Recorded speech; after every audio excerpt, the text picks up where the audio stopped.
Hello, and welcome to episode 4, season 2 of Ludonarrative Dissidents. In this episode, we're going to be talking about a type of game mechanic, not a particular game. We're going to be talking about meta currencies.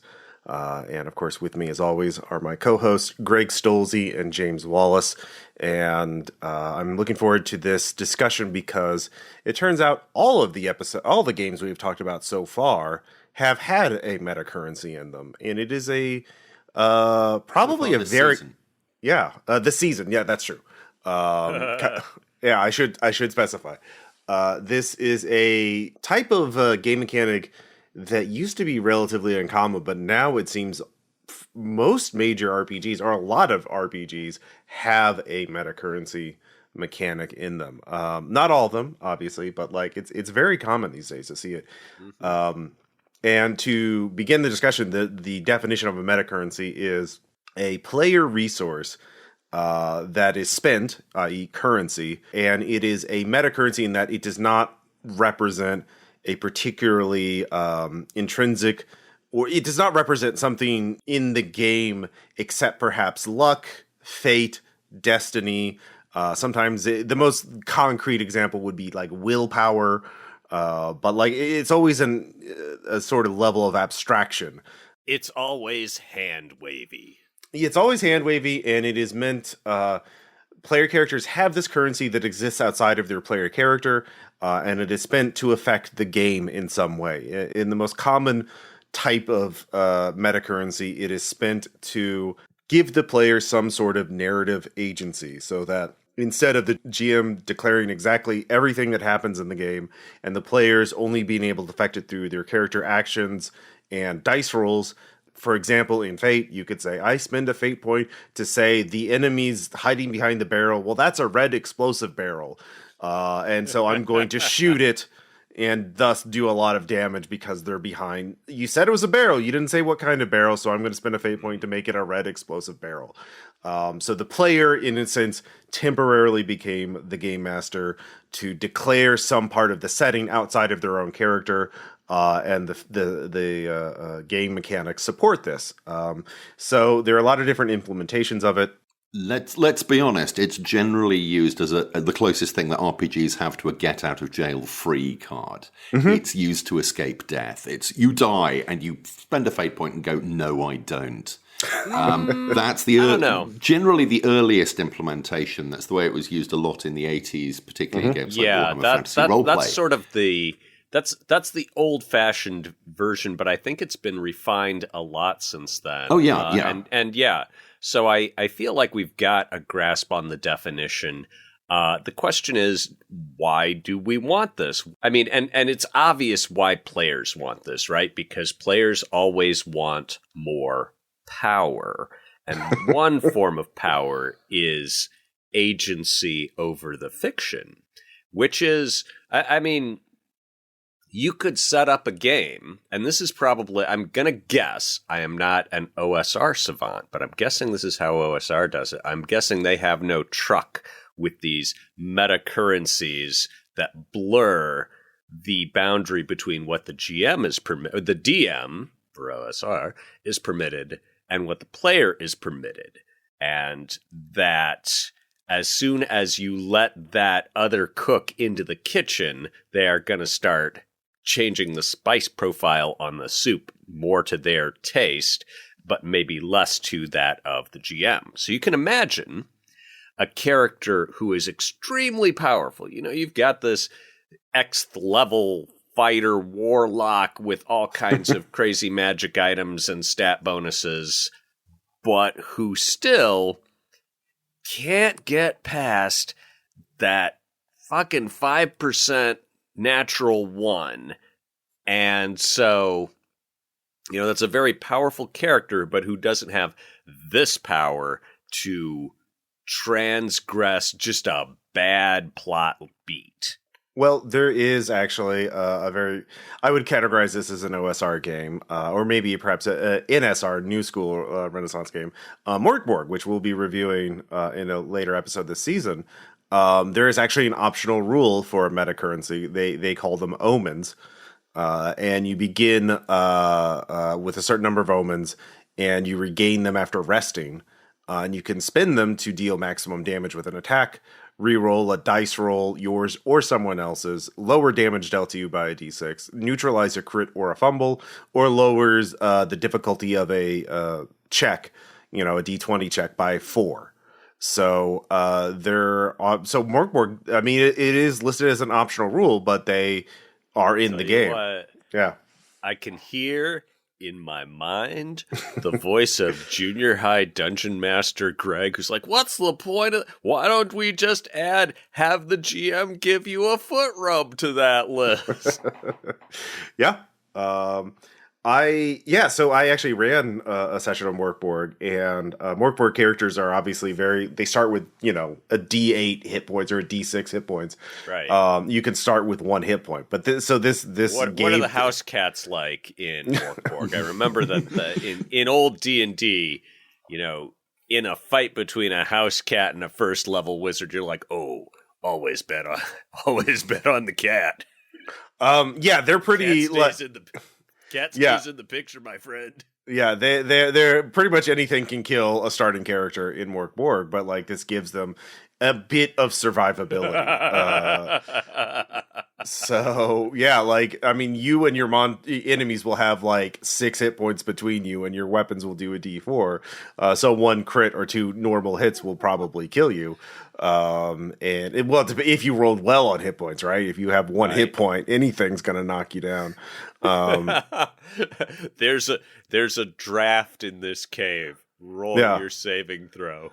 But the omens give you you can survive that attack, and perhaps you can get them back every time you rest. So it gives characters a survivability, but they're still fragile. If they push their luck too far, so it's nice because otherwise. Yeah, that's the OSR thing, is your wizard starts with 1 hit point and 1 spell, and that's it, good luck. Guys, I cast my magic missile. Is it okay if I go wait outside the dungeon until y'all are done? Let me sleep for 8 hours, I'll come back, all right? It's interesting that the first games to use this kind of system of meta currencies were ones in which either the characters were very squishy, and we've talked about one of them. We talked about Warhammer Fantasy Roleplay, first edition, which used fate points in 1986. But before that, it tended to be characters that were quite cinematic or had outlandish powers. Marvel superheroes had a system they called Karma, which doubled up as experience points, but you could spend them in order to modify dice rolls. James Bond 007, fantastically overlooked game, way ahead of its time, had, I believe, hero points. Good stuff about that, and I never read it. There's some really smart. The trouble is, it came out of Victory Games, which was set up as Avalon Hill's family games division, and was otherwise only notable really for Dr. Ruth's Game of Good Sex, which was awful. By the way, I had a review copy. It was very, very bad. But so James Bond 007. Can we take a pause while I need to process that existed somehow. It is not a role-playing game, or at least not in the sense we're talking about. Is it a move around the board kind of board game? It's a move around the board, answer trivia questions about what is the proper name for. And you have to play in a couple, and the couples have to know each other intimately. The questions don't work because there are trivia questions in the kind of Mr. and Mrs. I can't remember what the American name of it is. They both have to answer, I like it when my partner does blank to me, and they have to supply the same word for blank, or they don't get the point. This is a complete digression. Victory Games was a brave attempt by Avalon Hill to do some more public-facing stuff, rather than the deep war games that they were known for. I just now have this horrible picture of Dr. Ruth's Game of Good Sex with a meta currency. It's like, no, she does like X. I've done it. I've horrified myself. This is why I invented the self-check in Unknown Armies for circumstances exactly like this one. I can imagine. You surely have more hard notches than this, Greg. I come on. I try to be a good person. I try so hard, Ross. Oh, but you've been on the internet. Surely that's worth a couple. I am kind of curious about Marvel superheroes. So the karma mechanic, it was a meta currency, but it was also your experience points. So And you there could, there were a number of games that did this. Ghostbusters 1986 also did this with brownie points, which were a kind of catch-all. You started off with, I think, 20, but there were no hit points as such, but if you took damage, you could lose brownie points. You could spend brownie points if you had 20 spare. You could spend them to get another point in one of your attributes. Or, if you'd run out of brownie points, you could trade a point in an attribute to gain 20 more brownie points. But you could spend them to modify die rolls. And if you did get wounded and had to spend them, then each brownie point you lost, became a piece of the narrative that the player had to throw in to explain how they didn't die. So it was very cinematic. It was throwing in you get to change the background, you get to say what happened to you, and we know where you're going to end up, but you tell us how you got there. And, as I think I said in season 1, I believe, James Bond 007 was far ahead of its time. Ghostbusters was decades ahead of its time. It's a stupendously good and clever game. Another one I've never read. It's very hard to get hold of these days, unfortunately. Ghostbusters GBI, which was the second edition, made the cardinal mistake of adding rules, but it's delightful, frothy, simple, mechanics light, and completely captures the tone of the movies just brilliantly. Wow! I think combining the meta currency with other purposes doesn't work terribly well. It keeps keeps the whole system very simple, but it does make the whole focus quite numerical. You're quite concerned with your brownie points. And certainly when I ran a campaign of it, we kept the idea of brownie points, but we didn't really worry about the numbers in there. It's just kind of, you're doing well, you're doing, up, down. Yes, you can gain some abilities if you want, rather than the slightly bookkeeping aspect that they encourage you to See, follow. I like the idea of, if you want to burn an experience point to, instead of being able to improve your ability in general a little bit forever, you can improve it a lot this one time. And I love those kinds of choices because they are hard and they make the player think, oh boy, I really need this, but do I need it badly enough to mortgage my future? Yeah. I think that is like a question of theme, though, isn't it? For like a game that's more lighthearted, like Ghostbusters, that might not like a game where you're making hard choices and it's about sacrifice, and maybe with a more like darker, or like a horror game. Well, I mean, Ghostbusters, Delta Godlike. Delta Godlike, yeah.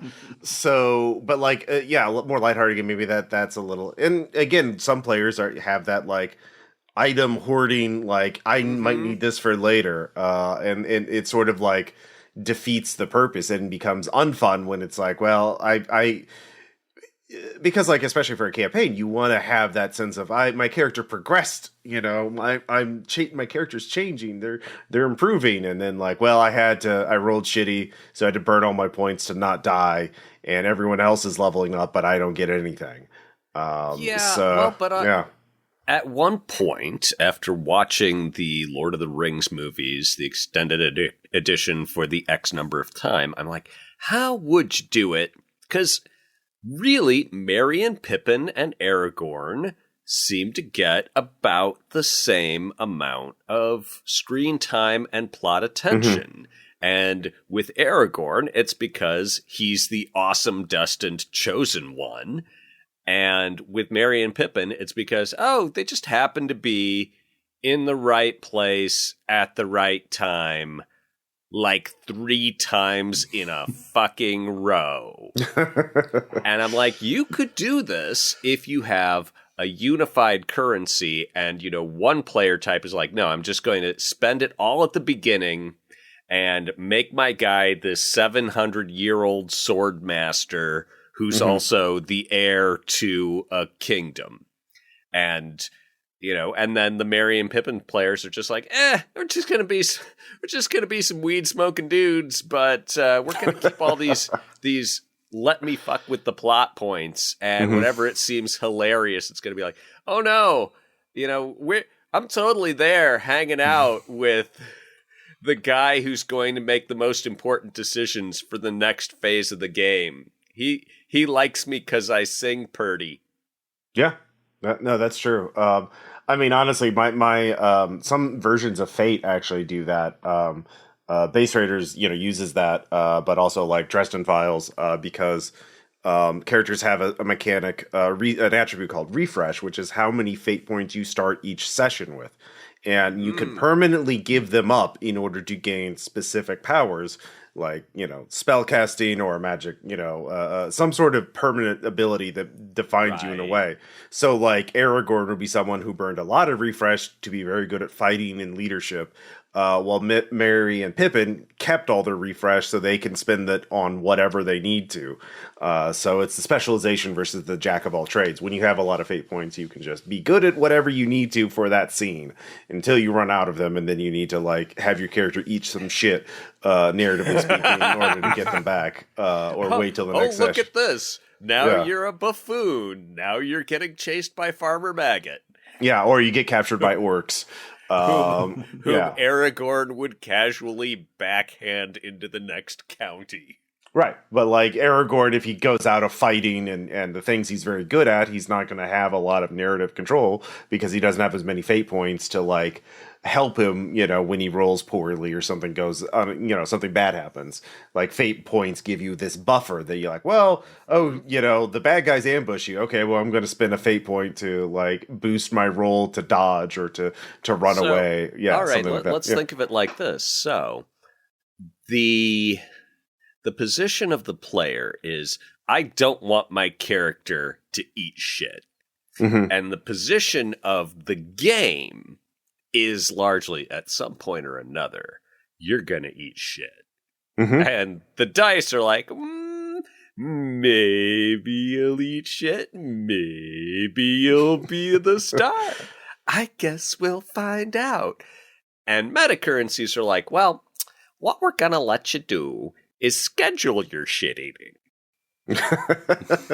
You're still going to eat some shit, but you're going to do it at a time and place of your choosing. Is this a fair assessment of how this works?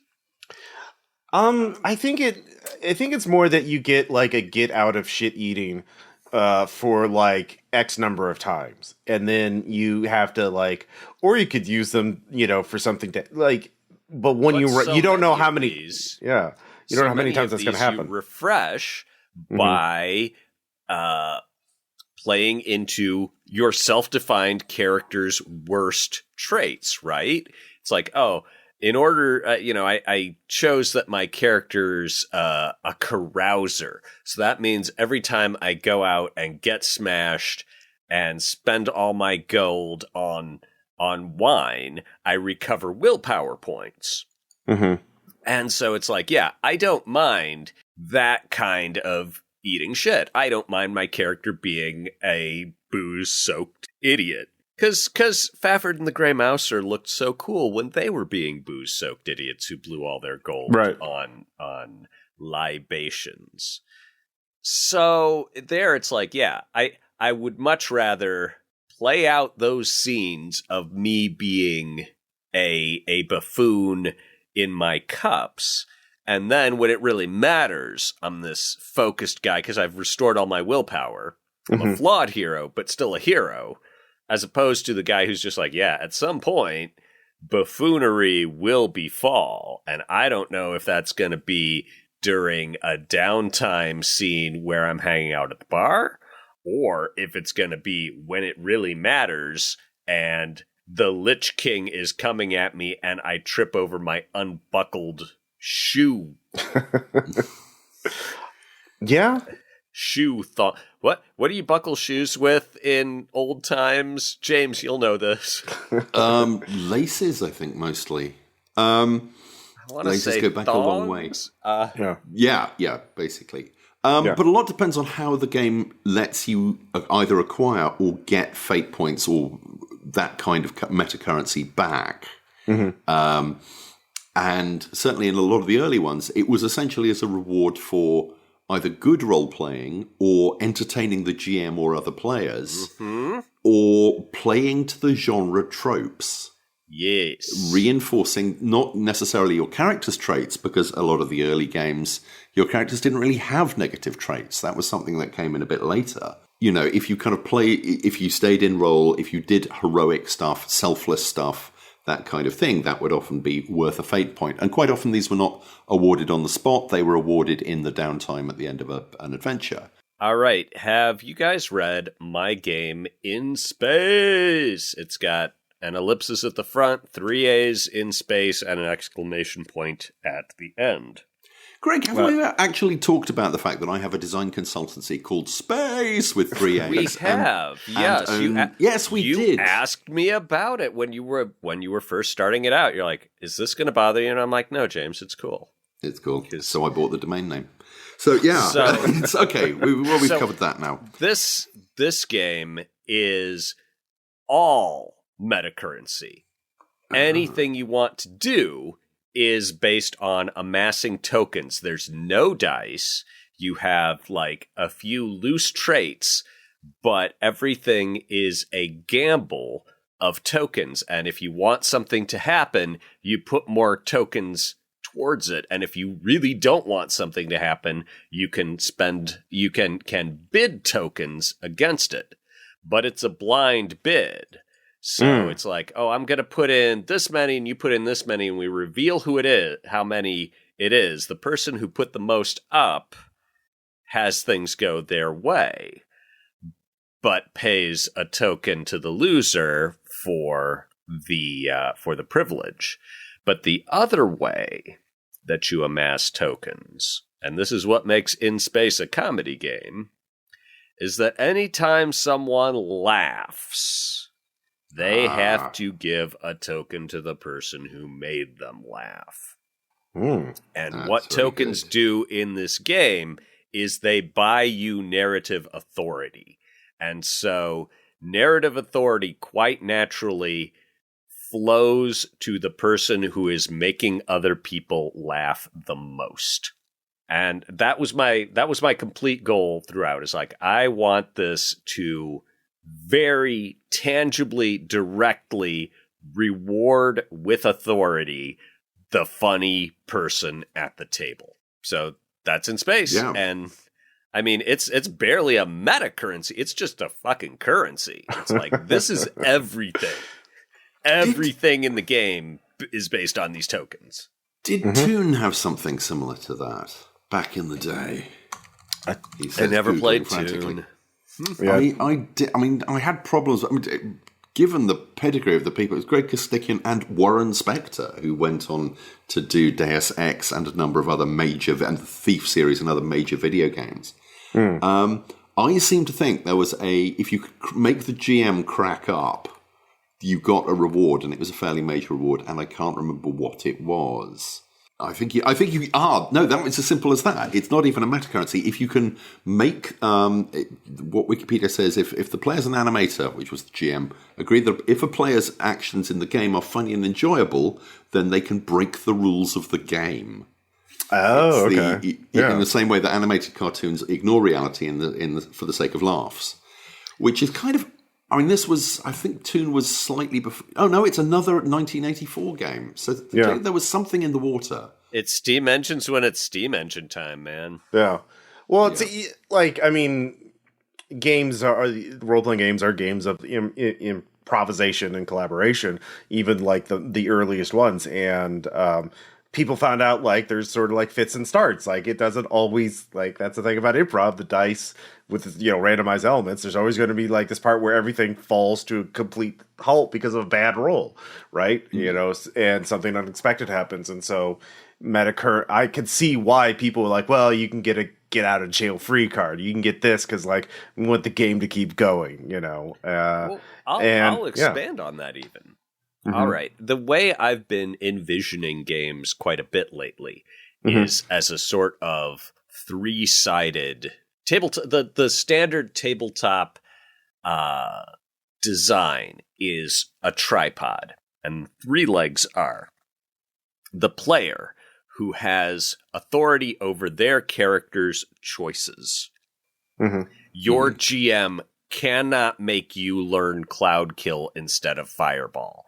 They can set it up so that you only find Cloud Kill scrolls to learn off of and never Fireball, which is a dick move. But if they can't force you to make a choice. They can make a choice very palatable or unpalatable, but in the end, I decide what's up with Blackleaf.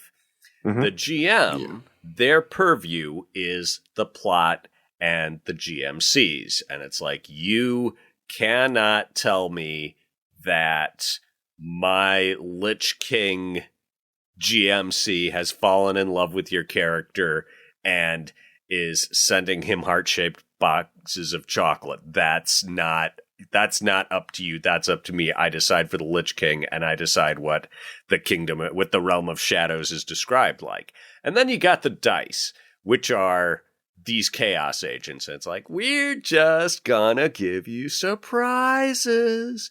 You can guess what we're gonna do. You can guess, but you can't know. Because sometimes you'll get that natural one and be fun. Yep. So, what metacurrencies often do, in my experience, is blur the lines, the boundaries between those 3 aspects. So, a metacurrency is, I'm going to spend a point, and now, instead of the GM having full control over the Lich King, I can propose that the Lich King is like, you remind me of my lost lover, Lenore. My humanity stirs within the ashen shadows of my heart. You can make that happen with a metacurrency and in a way that you normally couldn't. Or you can tell the dice are like, here comes that critical failure. Get your bib on. You're gonna eat some and you're like, no, I'm gonna spend a metacurrency point and not eat what you were gonna have. Let's take another roll at that. And the dice just have to be, okay, let's see what happens now. So wow, and I'm really getting into the characterization of these dice. Your voices for dice is really interesting. But I mean, I dated her. Almost just take a step back from that. The only reason in old school role playing games, by which I mean Dungeons and Dragons, that players are not able to affect what goes on in the world outside the purview of their particular character is because Gygax and Arneson decided that.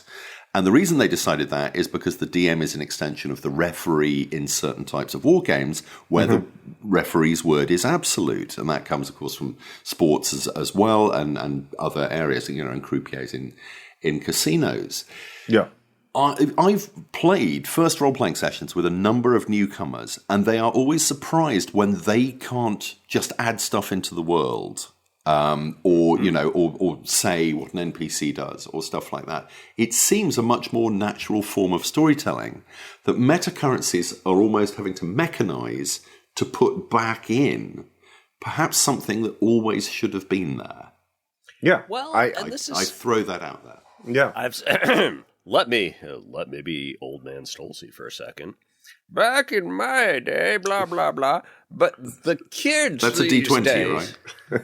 the kids these days seem to be much, they seem to have much looser boundaries. And a lot of the long-term games I've run, the Termination Shock games that are coming out as podcasts, the long-term Unknown Armies game I was in, the players there were very much like, oh, yeah, if you want to throw something at the GM and say, oh, wouldn't it be great if the counter girl totally had a crush on my character? Or, and the GM will be like, yeah, that'll be hilarious.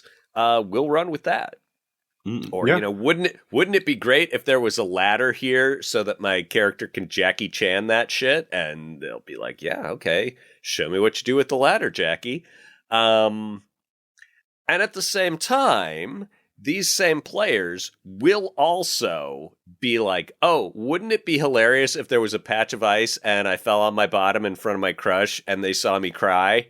And you're like, I would never have done that to your character. And they're like, no, it's cool. I'm into it. I'm like, okay. So, you know, in so much of early gaming seemed to be about resisting masochism. And more, you know, gamers today are like, no, it's about embracing. Old games were about resisting sadism, and the new ones are about embracing masochism. Right. The adversarial GM mindset versus the collaborative, which I the think adversarial GM mindset. Yeah, the killer yes, GM. Which is, am I wrong to think that's passing? I think outside of like very specific circles in OSR, and I don't count like Morkborg among that. I think it is becoming more of a very niche thing. And if that's your bag, cool. But I mean, to define all of gaming as adversarial GMing is unnecessarily. Yeah, I mean, even in the 80s, it was controversial, right? Like, I mean, if you read the letters of Dragon magazine from back then, there was a very vigorous debate about how aggressive. Like, it was basically espoused by Gygax and Arneson, but even they didn't really embrace it when they ran games based on what I've read of the kind of games they ran, at least later in life. So it was very... a pose. By the way, Ross, can I just say I love how authoritatively you instantly, knowledgeably, reflexively cite the letters columns of Dragon magazine in the 80s. Ladies and gentlemen, Ross Payton, scholar. I mean, I have had to look through many a PDF of old Dragon magazines, scouring it for the weirdest stuff for various podcasts. Just finding interesting things to talk about when you run a long-running RPG podcast. The things you look up. The things we do to make a living. Yeah, exactly. He does this for you, listeners.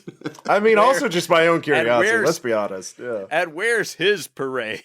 Yeah, basically. I'm the real hero here. The sacrifice is not me.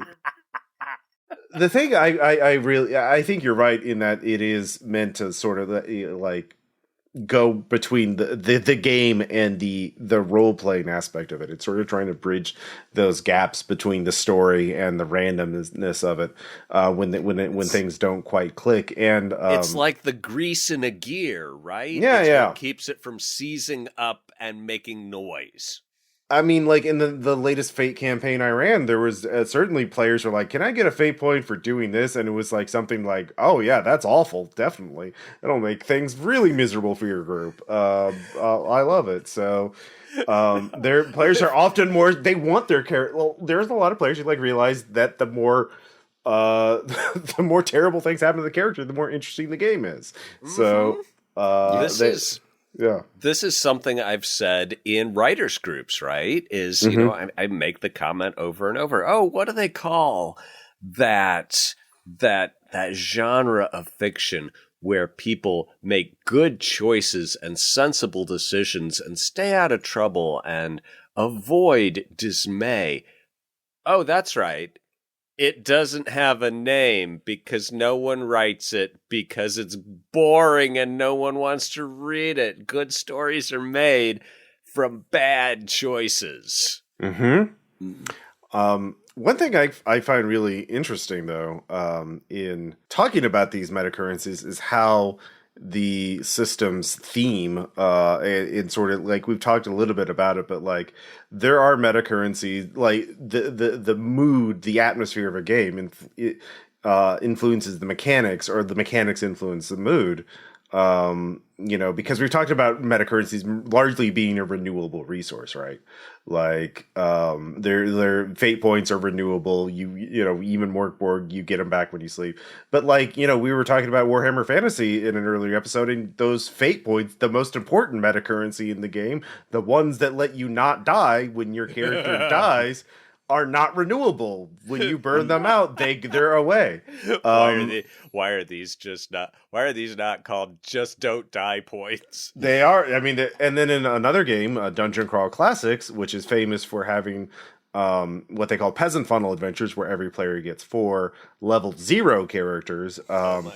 They have 1d4 hit points, and you start with a random peasant item. You have a random peasant occupation, and the idea is every player gets 4 of them. And you run them through. Yeah. That simultaneously sounds so horrifically classist, but also super fun. Oh no, it's funny. You have expendable character. You just like, yeah, I'll send Hans down the hallway. Let's see what happens to him. Don't worry, Johan the goose herd has a goose as a starting item. We can get through 2 traps that way. Natural 1. All I've got is a turnip, and it's not a very good turnip. And the reward is any characters that survive actually become level 1 adventurers. They actually get a character class. But there is a meta currency in Dungeon Crawl Classic called luck, and you burn it permanently at a 1-to-1 ratio. You roll 3d6 for it like any other attribute, and then you can after the roll, like if you fail the roll by 2, you can burn 2 points of luck to not die or whatever it is, or make that attack. But it's gone. Like, you don't get it back. Like, so, you can, I'm still stuck on this. Does your behavior inside the dungeon determine what class your character winds up as? Because I'm just picturing, oh yeah, my guy just curled up in the corner, weeping and praying and praying and praying for God to save him, and now he's a cleric.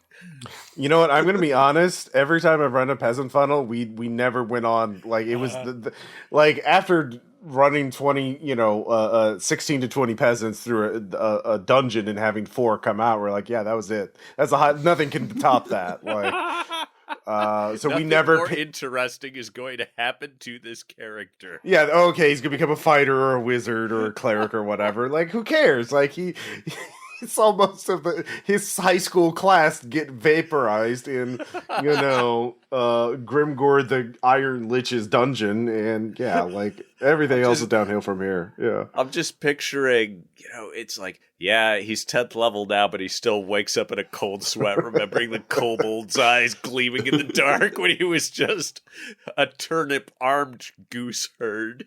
Yeah, and the really insidious thing is, because the luck can be used on any roll after you roll, the player's like, I want to get that guy, I want to do damage, and so they burn it on things that don't save their character. They want to kill an enemy, they want to do this, and they got 4 characters, so they don't give a shit, as much about any individual character. And that's the really insidious thing about meta currencies, is that they, like, players spend them just to find out, well, it's the start of the game, let's put the pedal to the metal. So surely I shall never run out of this meta currency. Well, that's the thing, is like, by the time the meta currency doesn't mean your character isn't in peril or isn't at risk or they can't suffer a horrible fate. It means that you're going to get through the first act or maybe 2 acts of a scenario. You're going to get to an interesting part before your character's really, really screwed. And I like that, because I think that's how a lot of the early D&D games would be. Like, you get a TPK in the first room, right? Everyone rolls crit fumbles, or like the enemy roll critical attacks, and you're just dead before you can see the cool thing. Yeah, the kobold has a house cat. The wizard's like, game over, man, I'm out of here. Oh, yeah. Nope, it scratched your hamstring, you're dead.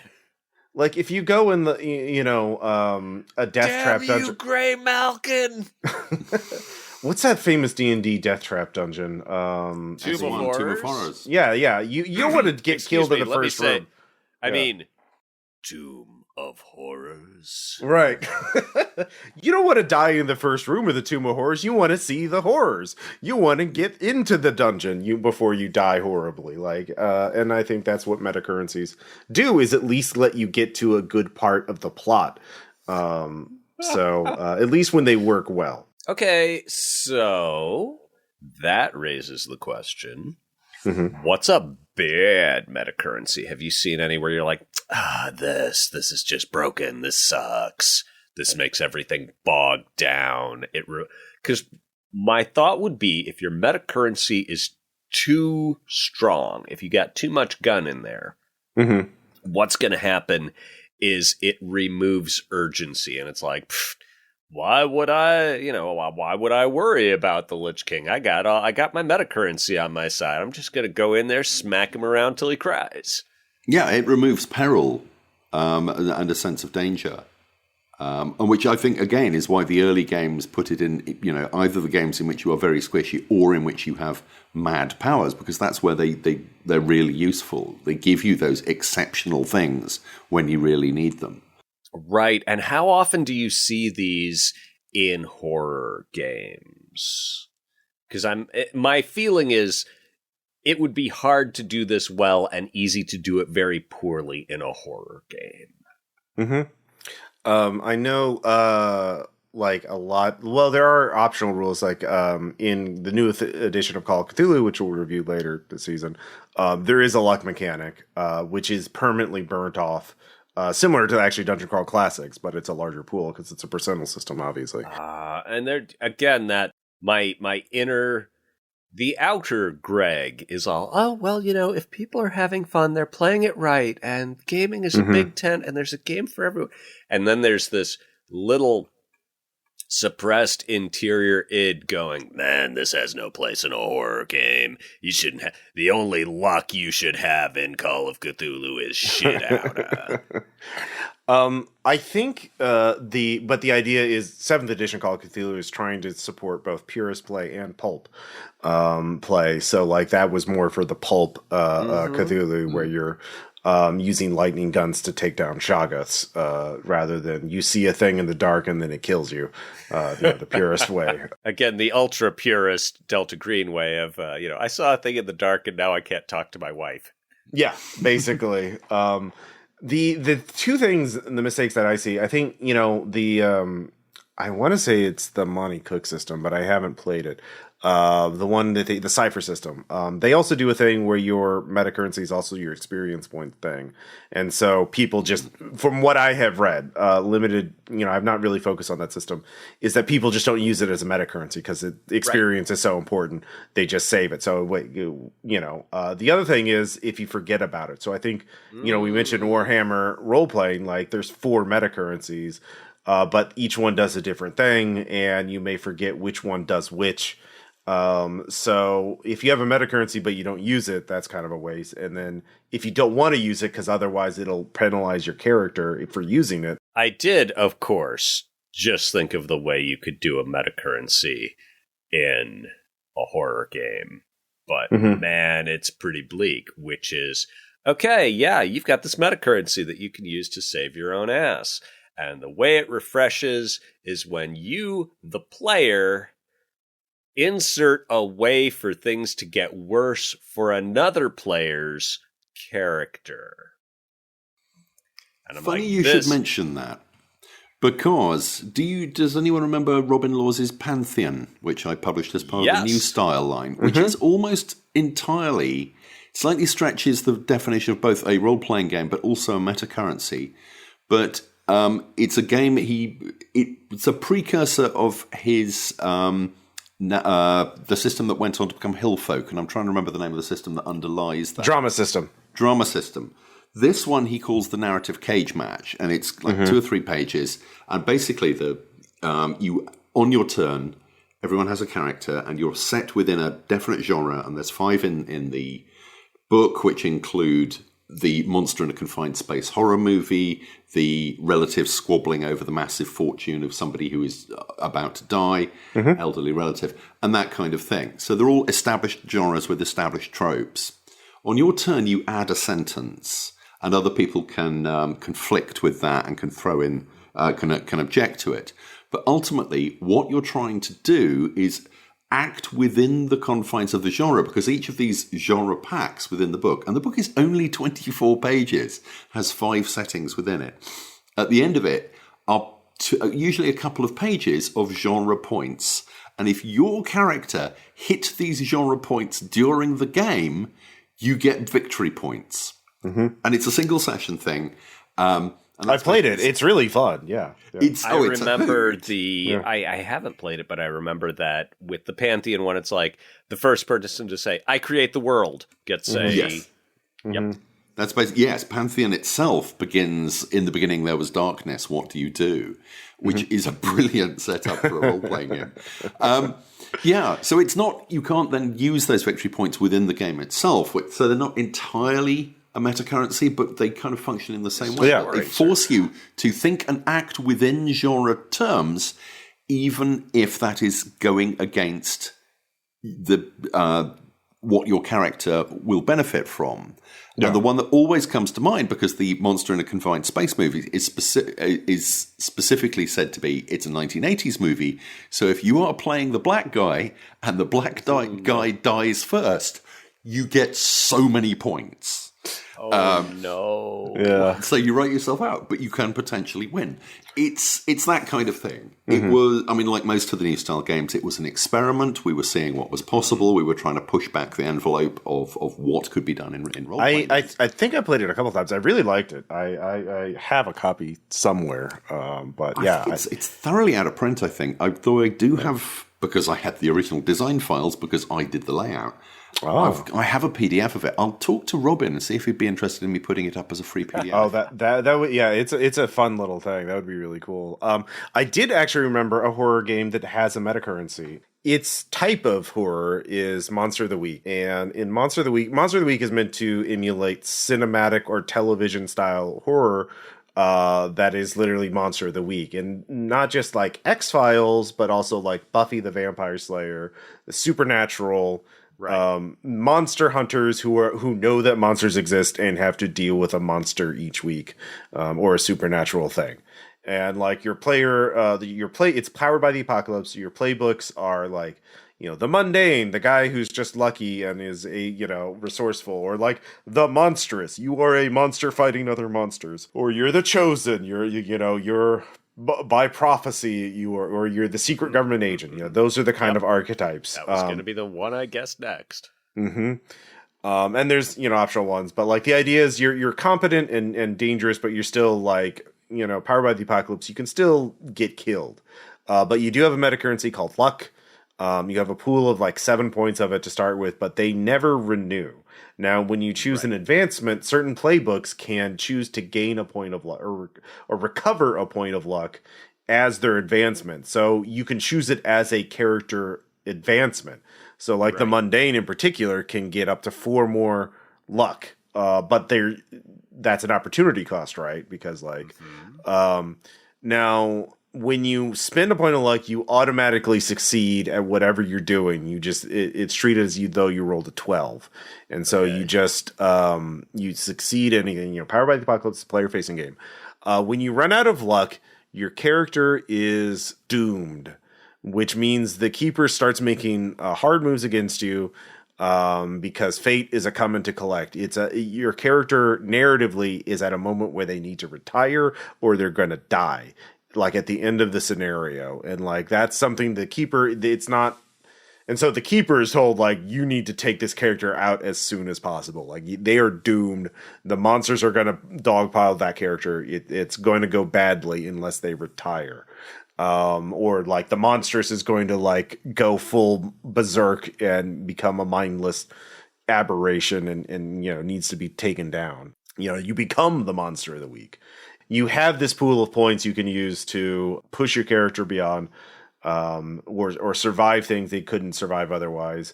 But like, it's a non-renewable resource, and it's a powered by the apocalypse, so it has that tag there. So it's thematic. Your character is waiting until they're doomed.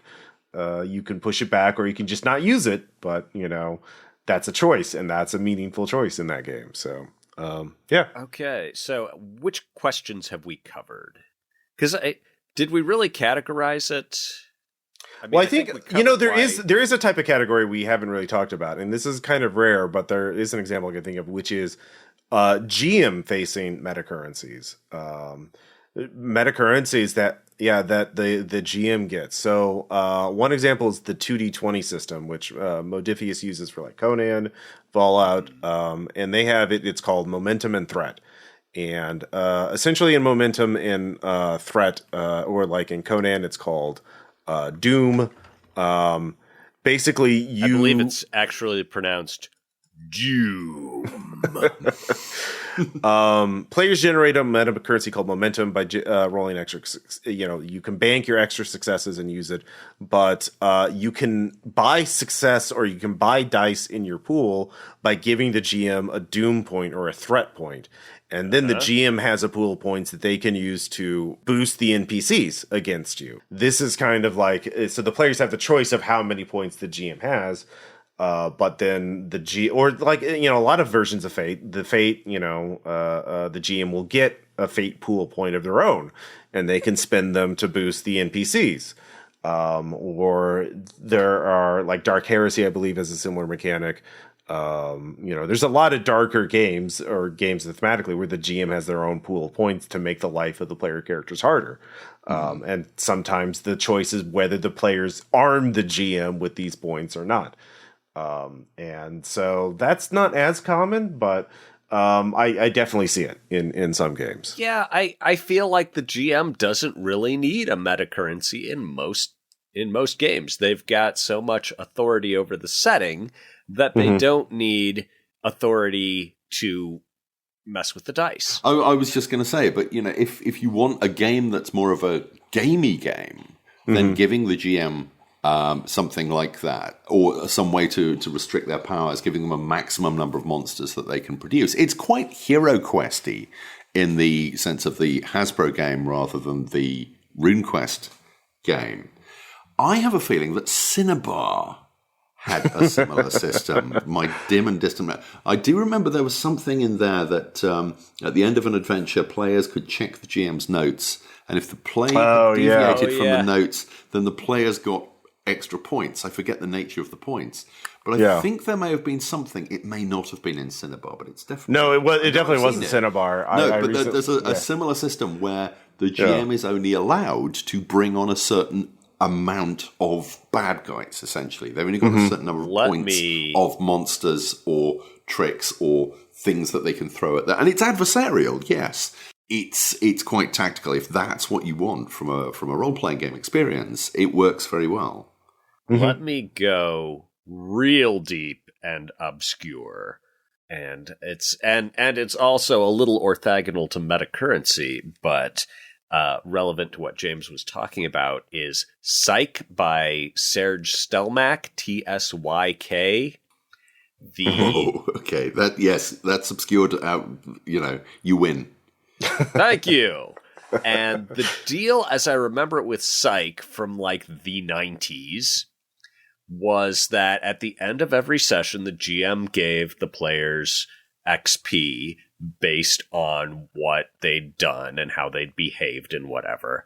And then, for every XP that you got, you gave the GM a point of your choice that they used to build the next session. And it was like physical challenge points, trap points, or social challenge points. And so if you don't like combat, you're like, no, I'm just going to put it all in social challenge. Socially challenge me. My character, the dinosaur diplomat, is going to talk a lot because it's why I came to the table.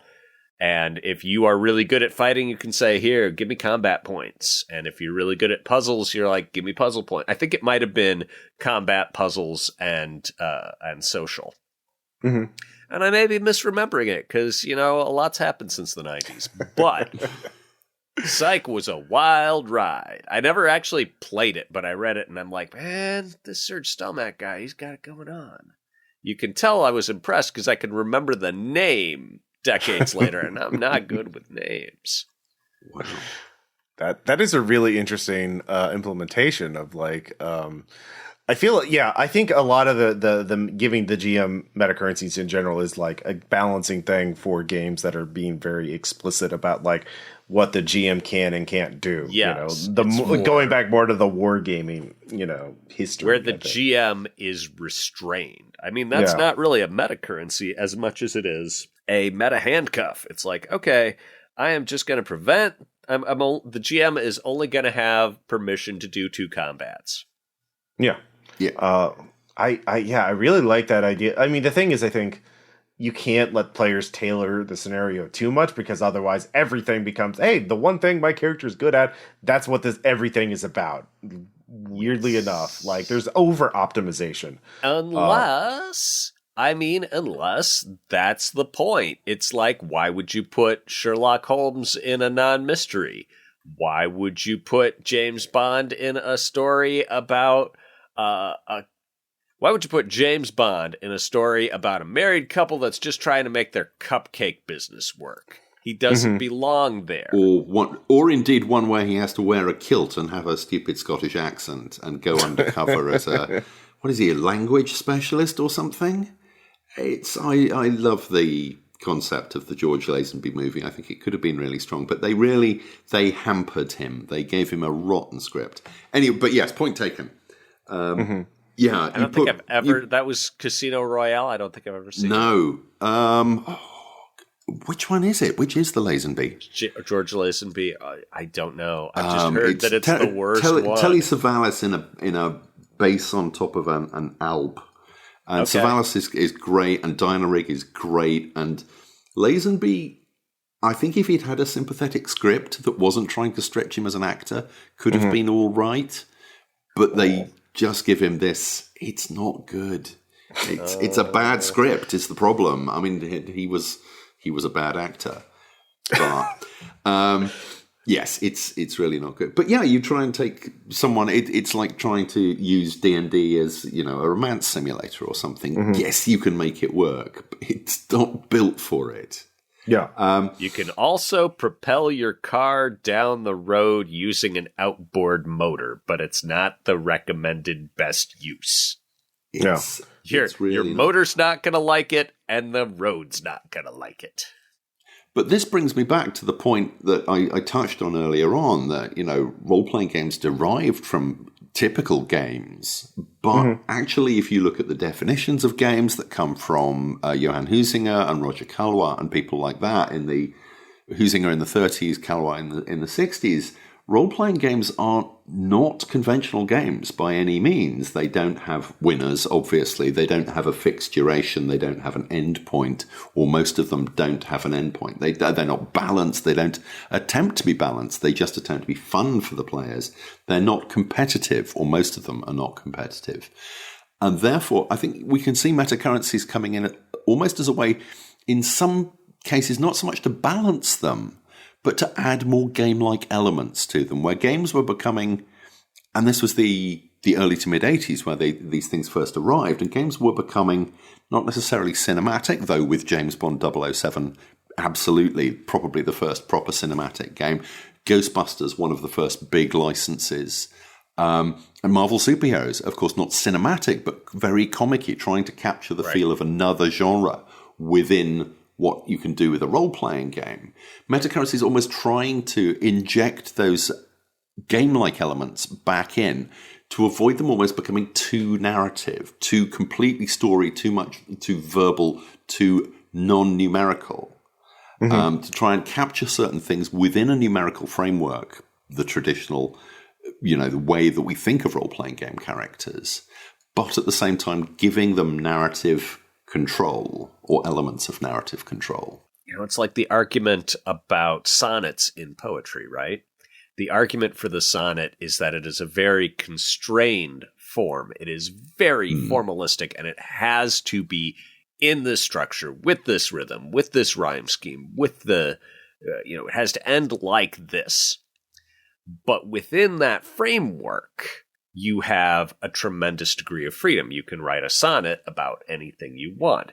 Similarly, with the meta currency, it's saying, you can do anything you want as long as it's within this narrow confine, which I suppose is true of all tabletop role-playing game rules.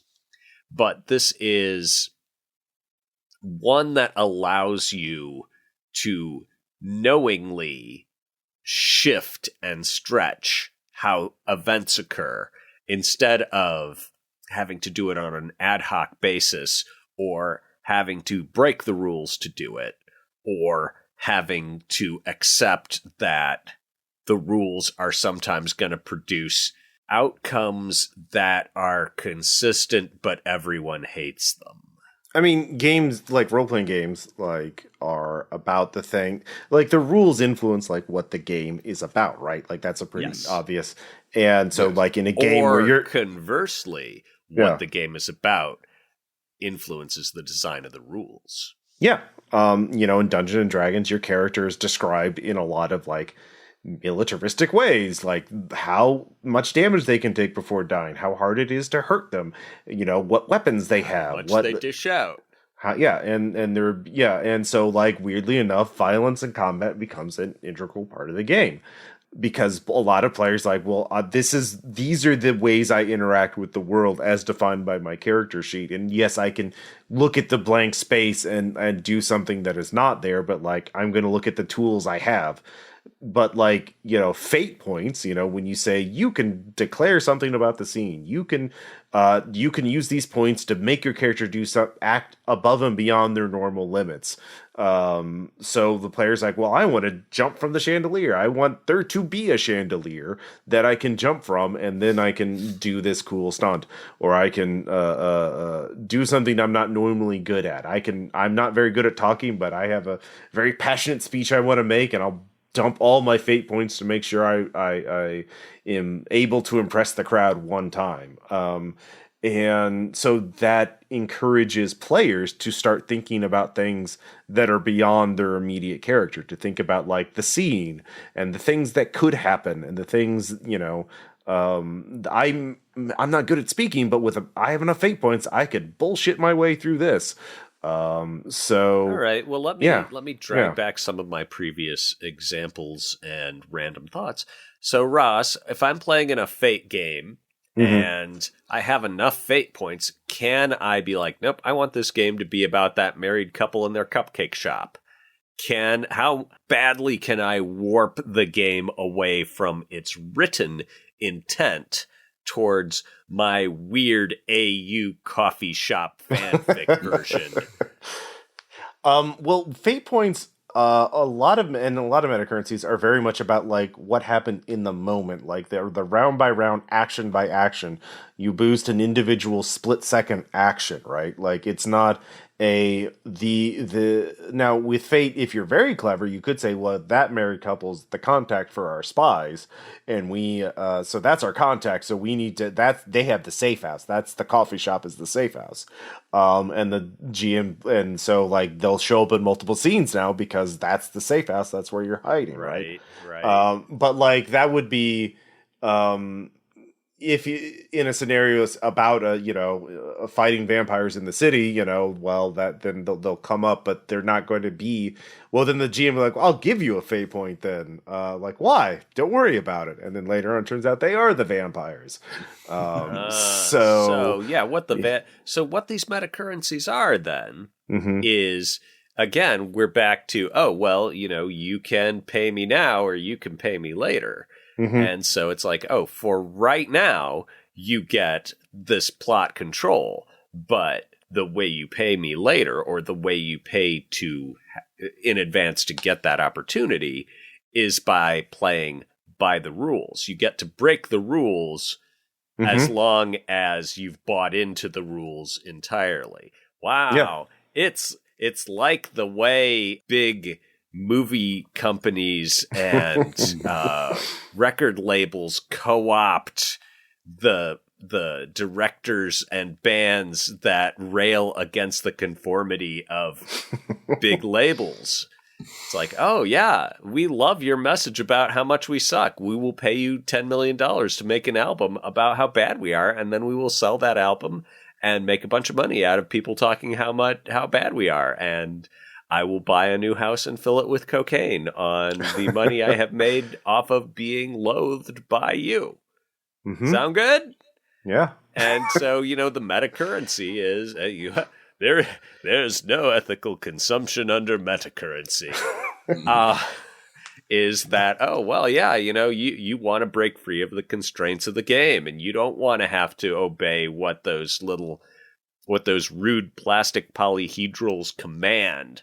So if you want to say screw the man, well, what you're going to have to do is take the parts of the man that you like, which is playing in character as you've defined it, and steer into that to refresh this meta currency that will let you tinkle your dice. I prefer to think of it as a push-pull, I want to push in this way, so you're going to have to pull me, eventually you're going to pull back.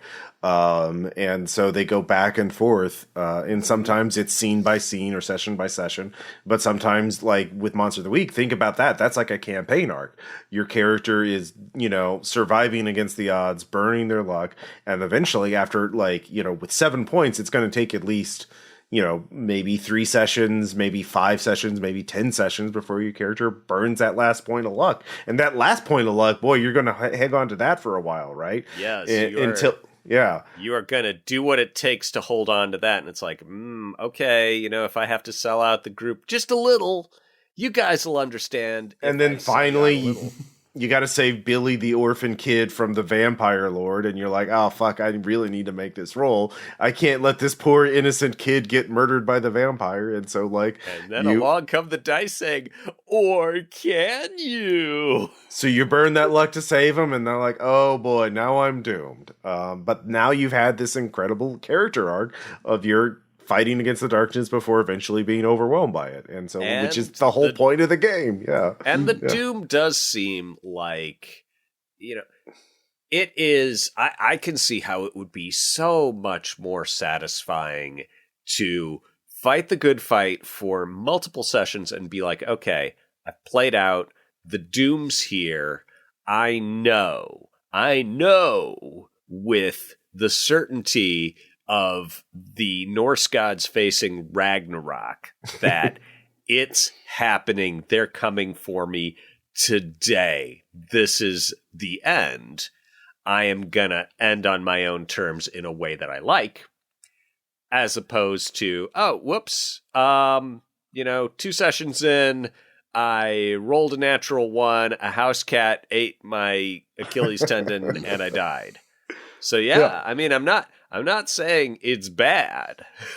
I'm sure that there are many cases where meta currency and the manipulation thereof produce favorable or even superior play experiences. But as with everything, you give a little, you get a little, because it's a currency. Yeah. I mean, if you're playing a game where you don't have, where it's about you don't have control, or it's a game about war or cosmic horror or whatever, then it doesn't make as much sense, right? To say you can, it's it's how close meta currencies are largely about fitting games to a narrative structure. At least as we're seeing them, and. Do you want your game to fit a narrative structure, or do you want it to be its own weird branching thing? Morgborg has omens, but yeah.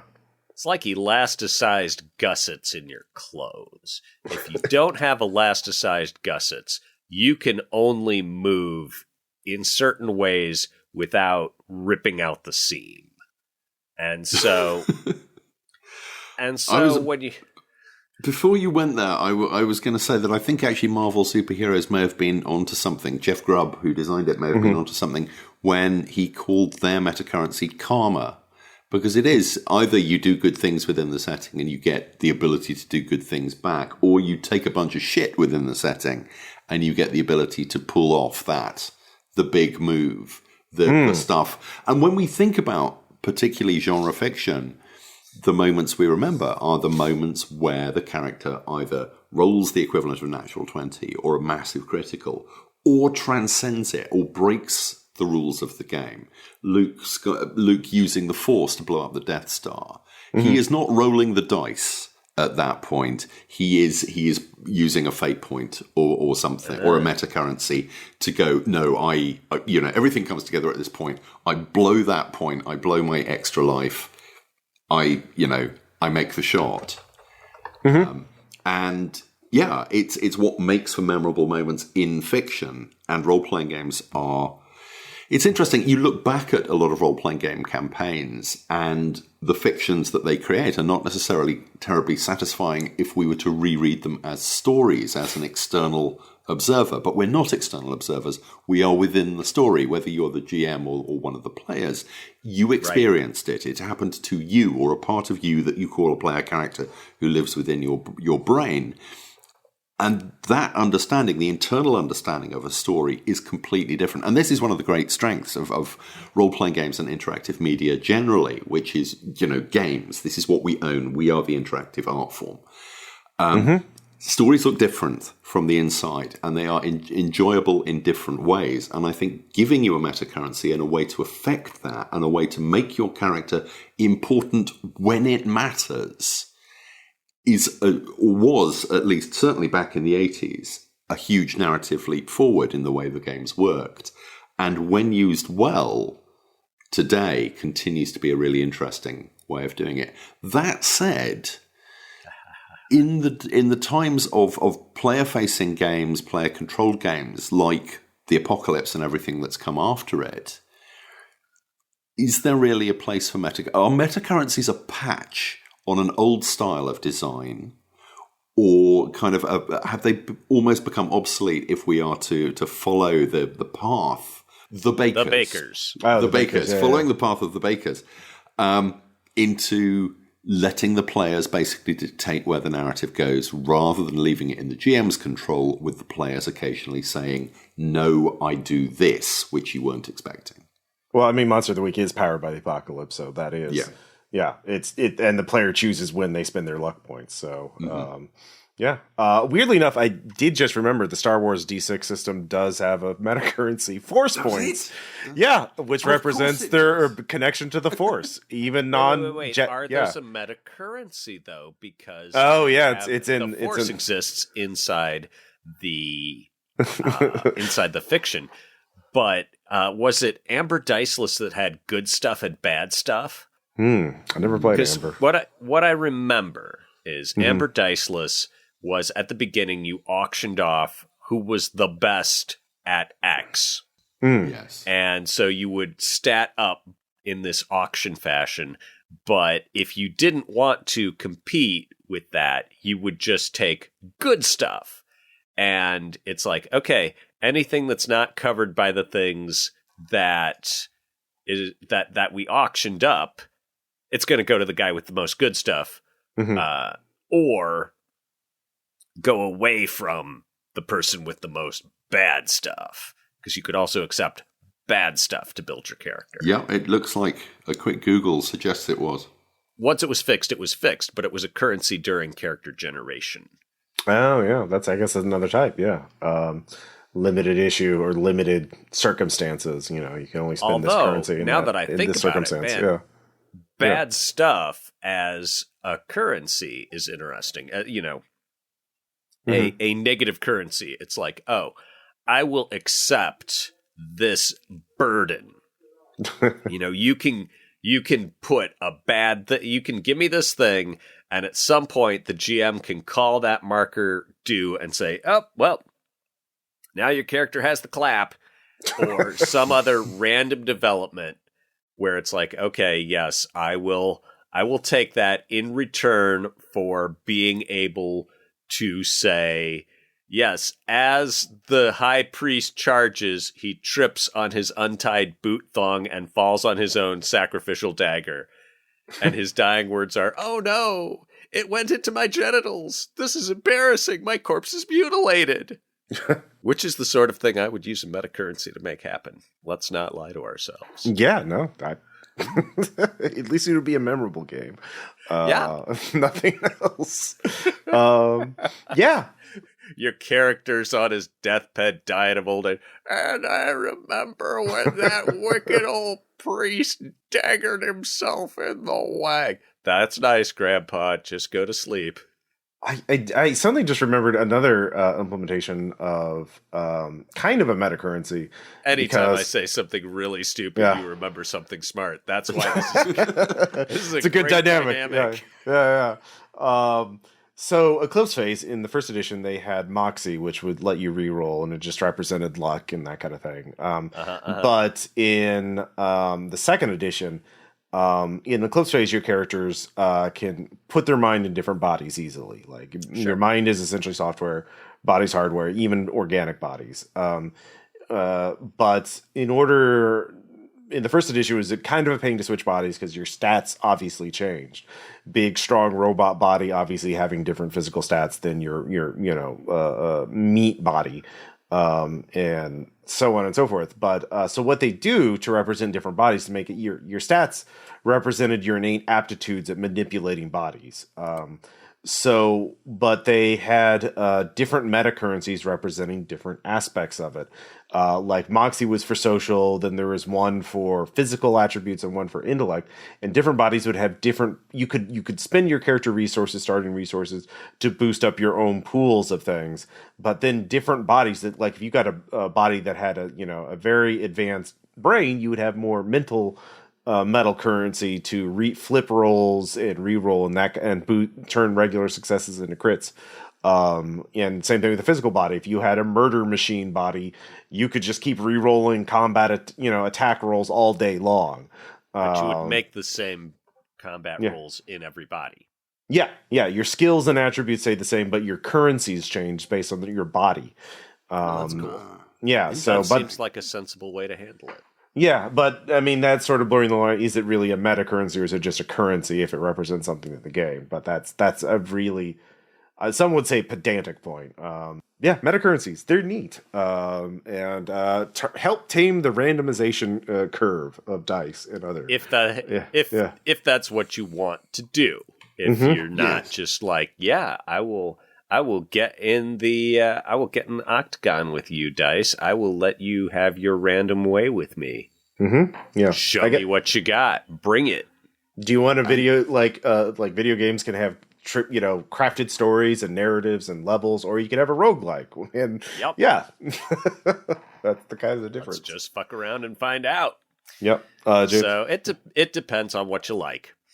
Yeah, and Greg mentioning Eric Wujcik reminded me of a game which almost has a meta currency, which Eric never published, but I played a couple of times with him, and I've tried to reconstruct now that he's dead, and I can't make it work. He had a game called Aliens Among Us, in which aliens have infiltrated the human race and appear perfectly exactly like human beings. Like that old TV series, The Invaders, I think. The only way... No, not V. Pre-60s, I think. Okay. Though it's been remade a couple of... Anyway. They look exactly like us. They have nefarious aims. The only way you can tell if someone is human or an alien is after they're dead. You are members of the Earth Defense Force tasked with removing aliens by any means necessary. Of course, some of you may be aliens. Sure. And so a typical mission will be, there's a high school over there. We are aware there are a number of aliens in there. What do you do? And of course, if you're a human, you want to kill as many aliens as possible. And if you're an alien, you want to kill as many humans as possible. And as I recall, aliens get 1 point for every human they kill, -5 for every alien, and humans get the opposite. So it's +5 for every alien they kill, -1 for every human they kill by accident. So this is not a serious game by any means. It's dark, but it's very funny. But the number of points that you have at the point at which your character is killed, and your character will be killed, because this has a death rate that looks paranoia, look tame. That is the number of points you then have to generate your next character. And that's brilliant. It's so fast. And the characters are not sophisticated. It's like it's a 2-minute generation job, that. I keep thinking about the gun that in World War II somebody was parachuting into occupied France, and it was like a one-shot disposable preloaded pistol, and it was just like, this is the gun you use to get a real gun. Like, everyone is going to play that game as, this is the character I use to get my real character. See, you're all coming around to the peasant funnel idea. Like, it's a very easily adaptable scenario. Like I type. said, Yeah. the peasant funnel has a perverse diabolical allure for me. Well, maybe that could be our season in actual play. A peasant funnel, I'd do Oh it. yeah. I've had some. Giles fun the running goat boy is there. them. All right. Well, I think we've said all we can on meta currencies I at think this point. Yeah. Pretty It was much, in- I think. Yeah. Not all that we can, but all that we should. Yes. Yes. I've certainly had enough of Greg's talking dice for one evening. They'll be back. I was afraid of that. I would like to thank Eric W. Dingler for supporting the Kickstarter. Thank you, Eric. I hope you enjoyed this episode and all the other episodes of this season. I would like to thank the Technical Difficulties podcast, who backed at a high level. I recently ran a game of A Dirty World for them, and it was great. Had a lovely time. And I don't have any backers to thank, so I'm going to thank Jesus, who's the barista who made me an excellent coffee this afternoon. Oh, I think it's nice. pronounced Jesus, but okay. Oh, you know, it's we're British. We do things differently. Fair enough. In our next episode, this is going to be a backer curated episode, and we are going to be looking at the Laundry Files, an out of print Chaosium BRP system based on the Charles Stross novel series. If you're not familiar with it, well, it's not about laundry. I'll tell you that much. Not about laundry. So stay tuned for that. And thank you. We'll talk to you all later.